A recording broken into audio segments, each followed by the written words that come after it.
क्या आपने कभी सोचा है, देवताओं के राजा, स्वर्ग के स्वामी इंद्रदेव ने एक बार घोड़े का रूप क्यों धारण किया था? और वह कौन सी रहस्यमयी स्त्री थी जिसके साथ उन्होंने इस विचित्र रूप में संबंध बनाया? यह कोई मनगढ़ंत कहानी नहीं, बल्कि हरिवंश पुराण में दर्ज एक रहस्य है जो युगों तक छिपा रहा। और आज हम उन सभी रहस्यों से पर्दा उठाने जा रहे हैं। इतिहास की धूल में दबा यह सच आज आपको चौंका देगा। क्या आपने कभी कल्पना की है कि कोई देवता ऐसा भी कर सकता है? इस वीडियो में हम जानेंगे कि आखिर इंद्र ने घोड़े का रूप क्यों लिया, और वह कौन थी जिसके साथ इंद्र ने रचा संभोग, एक ऐसा अध्याय जिसे जानकर ऋषि मुनि भी रह गए थे स्तब्ध। तो जुड़े रहिए, क्योंकि जो आप सुनने जा रहे हैं वह आपकी सोच से भी परे है। एक ऐसा देव रहस्य जो आपको सोचने पर मजबूर कर देगा। यह कहानी केवल शिक्षा के लिए बनाई गई है। मेरा उद्देश्य किसी भी तरह की अश्लीलता फैलाना नहीं है। महाभारत का युद्ध समाप्त हो चुका था। कुरुक्षेत्र की धरती योद्धाओं के रक्त से लाल थी। कौरव वंश का तो पूर्णतः अंत हो चुका था, लेकिन पांडवों का कुल भी संकट में था। उनके सभी पुत्र युद्ध में वीरगति को प्राप्त हो चुके थे। केवल एक आशा की किरण शेष थी, अभिमन्यु और उत्तरा का गर्भस्थ शिशु। अभिमन्यु, अर्जुन का वह तेजस्वी पुत्र जो चक्रव्यूह में शत्रुओं से घिरकर मृत्यु को प्राप्त हुआ, अपनी पत्नी उत्तरा के गर्भ में पांडव वंश का भविष्य छोड़ गया था। लेकिन नियति ने यहां भी एक क्रूर खेल खेला। क्रोध और प्रतिशोध की आग में जल रहे अश्वत्थामा ने ब्रह्मास्त्र का प्रयोग किया, जिसका लक्ष्य था उत्तरा का गर्भ। उस प्रलयकारी अस्त्र ने गर्भस्थ शिशु को भस्म कर दिया। पांडव शोक में डूब गए। अर्जुन का हृदय विद्रोह कर उठा। युधिष्ठिर मौन हो गए और द्रौपदी की आंखों से अश्रुधारा बह निकली। ऐसा लग रहा था मानो पांडव वंश का अंत निश्चित हो चुका हो। तभी, जैसे सृष्टि में कोई चमत्कार हो, भगवान श्री कृष्ण ने अपनी दिव्य शक्ति से उस मृत भ्रूण को पुनर्जन्म दिया। वह शिशु जन्मा और उसका नाम रखा गया परीक्षित। वह परीक्षित जो आगे चलकर कलयुग के प्रारंभिक काल में धर्म की रक्षा करने वाला महान राजा बना। लेकिन नियति का लेख अधूरा था। एक दिन एक ब्राह्मण के तप को भंग करने की भूल के कारण परीक्षित ने अनजाने में एक मृत सर्प को उस ब्राह्मण की गर्दन में डाल दिया। क्रोधित ब्राह्मण पुत्र ने श्राप दिया कि 7वें दिन नागराज तक्षक के डसने से परीक्षित की मृत्यु होगी। ठीक 7वें दिन तक्षक के विष ने राजा परीक्षित को मृत्यु की नींद सुला दिया। उनके पुत्र जन्मेजय, जो उस समय बालक थे, अब पांडव वंश की आशा बनकर उभरे। समय के साथ जन्मेजय एक बलवान, बुद्धिमान और धर्मनिष्ठ राजा बने। उन्होंने अपने पिता की मृत्यु के दुख को पीछे छोड़कर राज्य की बागडोर संभाली और प्रजा का पालन पोषण पूर्ण निष्ठा से किया। उनकी प्रजा उन्हें एक पिता की तरह सम्मान देती थी। जब जन्मेजय विवाह योग्य हुए, तब उनकी मुलाकात हुई काशी नरेश स्वर्णवर्मा की पुत्री पुष्पमा से। पुष्पमा केवल रूपवती ही नहीं थी, बल्कि उनकी विद्वता और गुणों की चर्चा स्वर्गलोक तक थी। गंधर्व, यक्ष और देवता तक उनके सौंदर्य पर मुग्ध थे। जन्मेजय और पुष्पमा का विवाह हुआ और दोनों प्रेम के सागर में डूब गए। उनका प्रेम पुरूरवा और उर्वशी की कथा की तरह अमर प्रतीत होता था। लेकिन सुख की राहें कभी लंबी नहीं होतीं।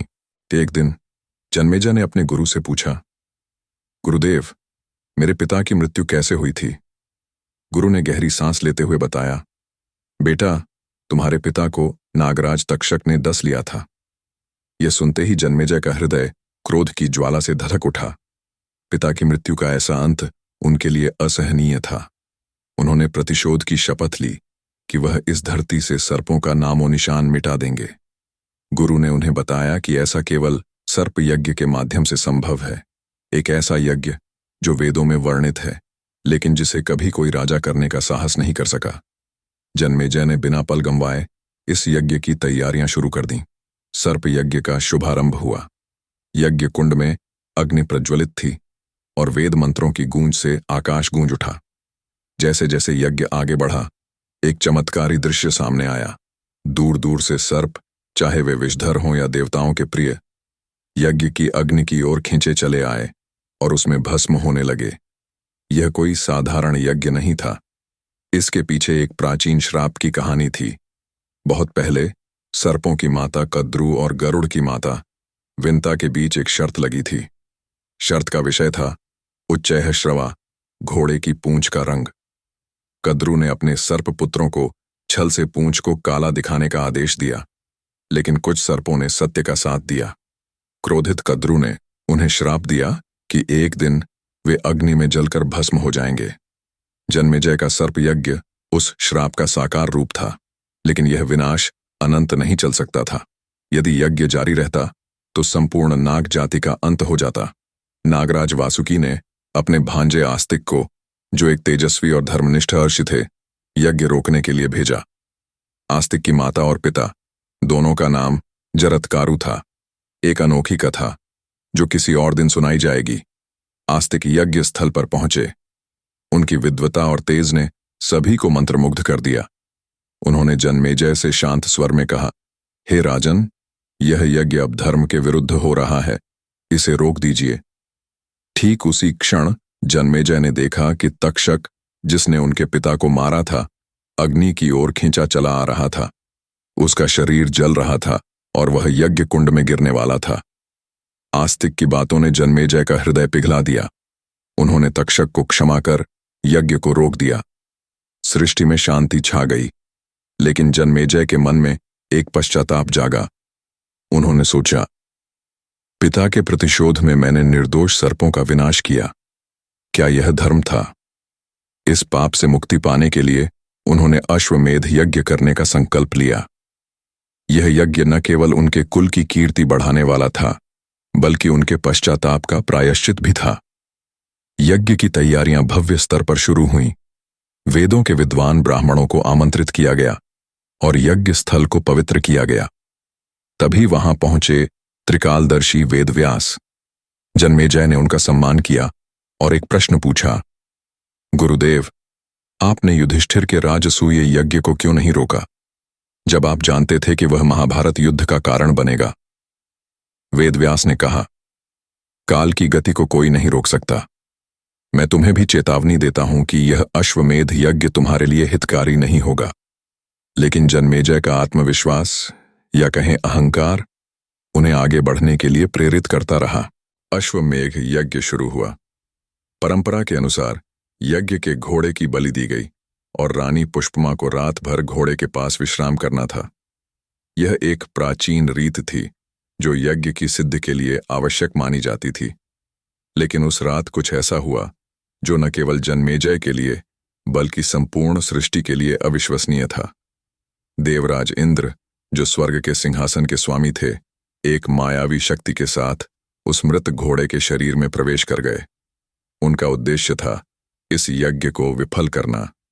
जब पुष्पमा परंपरा निभाने के लिए घोड़े के पास थी, इंद्र ने घोड़े के रूप में उनके साथ संभोग किया। यह घटना इतनी रहस्यमयी थी कि पुष्पमा को भ्रम हो गया कि शायद घोड़ा जीवित है, लेकिन इस घटना ने यज्ञ की पवित्रता को भंग कर दिया। इंद्र का यह कृत्य कोई साधारण छलावा नहीं था। उन्हें भय था कि यदि जन्मेजय का यज्ञ सफल हुआ तो वह स्वर्ग के सिंहासन पर दावा कर सकता था। हरिवंश पुराण के अनुसार इंद्र का यह कार्य उनकी स्वार्थपरता और असुरक्षा को दर्शाता है, लेकिन इस घटना ने जन्मेजय और पुष्पमा के जीवन को उथल पुथल कर दिया। सुबह जब पुष्पमा ने सेवकों से कहा कि घोड़ा मरा नहीं था, तो उनकी आंखों में भय, आश्चर्य और एक अनकही पीड़ा थी। जब यह बात जन्मेजय तक पहुंची तो उनका हृदय टूट गया। उन्हें लगा कि उनकी पत्नी ने विश्वासघात किया है। क्रोध में उन्होंने ब्राह्मणों पर यज्ञ में त्रुटि का आरोप लगाया और उन्हें राज्य से निकाल दिया। पुष्पमा को भी उन्होंने अपमानित कर महल से बाहर कर दिया। जन्मेजय का क्रोध इतना प्रबल था कि उन्होंने इंद्र को श्राप दे दिया, यदि मुझ में पुण्य है तो भविष्य में कोई भी इंद्र के नाम पर अश्वमेध यज्ञ नहीं करेगा। कहते हैं इसी श्राप के कारण कलयुग में अश्वमेध यज्ञ बंद हो गया। लेकिन सत्य अभी भी सामने आना बाकी था। एक दिन महर्षि विश्वावसु, जिन्हें वेदव्यास ने भेजा था, जन्मेजय के पास पहुंचे। उन्होंने खुलासा किया कि इस घटना में पुष्पमा निर्दोष थी। जिस समय इंद्र ने घोड़े के रूप में संभोग किया, वह पुष्पमा नहीं बल्कि अप्सरा रंभा थी, जिसने पुष्पमा का रूप धारण किया था। इंद्र ने यह कार्य इसलिए किया क्योंकि वह जन्मेजय की शक्ति से भयभीत थे। विश्वावसु ने यह भी बताया कि यह सब काल का विधान था, जिसके तहत अश्वमेध यज्ञ को कलयुग में बंद होना था। जन्मेजय का हृदय पश्चाताप से भर गया। उन्होंने ब्राह्मणों को सम्मानपूर्वक वापस बुलाया और पुष्पमा से क्षमा मांगी। पुष्पमा ने अपने पति को क्षमा कर दिया और दोनों ने एक बार फिर प्रेम के बंधन में जीवन शुरू किया। यह कथा केवल इंद्र के छल की कहानी नहीं है, यह मानव के अहंकार, पश्चाताप और सत्य की विजय की गाथा है। यह हमें सिखाती है कि क्रोध और भ्रम में लिए गए निर्णय अक्सर त्रासदी को जन्म देते हैं, लेकिन सत्य का प्रकाश हर अंधकार को दूर कर देता है। जय श्री कृष्णा। दोस्तों, अगर आपको ये कहानी पसंद आ रही है तो हमारे चैनल को सब्सक्राइब जरूर करें और साथ ही बेल आइकन दबाएं ताकि ऐसी इंटरेस्टिंग वीडियो आप तक पहुंचे सके। हम फिर मिलेंगे एक नए रोमांचक मोड के साथ। ध्यान दें, ये कहानी सिर्फ मनोरंजन और शैक्षणिक उद्देश्य से बनाई गई है। हमारा मकसद किसी भी तरह की अश्लीलता या अनुचित व्यवहार को बढ़ावा देना नहीं है। आपके प्यार और समर्थन के लिए धन्यवाद।